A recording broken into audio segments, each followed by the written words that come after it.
Donald Trump's administration on Wednesday froze $26 billion designated for Democratic-leaning states. That followed through on a threat to use government shutdown to target Democratic priorities. The actions showed Trump intends to exploit the shutdown to target his political opponents and expand control over the $7 trillion budget established by the U.S. Constitution as the domain of Congress. The frozen funds include $18 billion for transit projects in New York, where the top two congressional Democrats are based.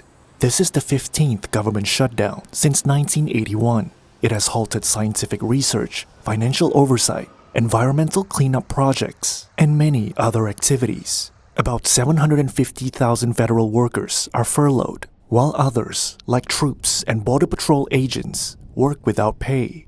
Vice President J.D. Vance warned that a prolonged government shutdown could force tough measures. We are going to have to lay some people off if the shutdown continues. We don't like that. We don't necessarily want to do it, but we're going to do what we have to keep the American people's essential services continuing to run.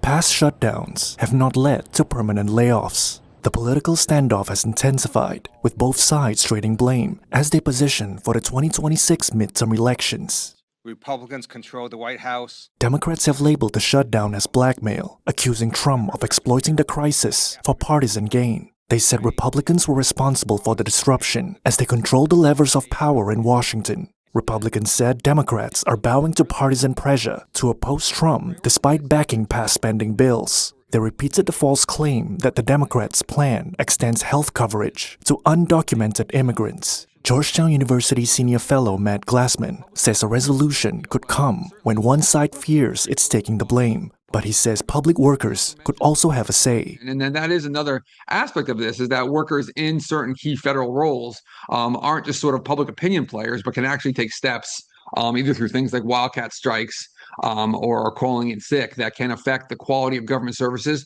to such a degree that it forces sort of the hands of politicians.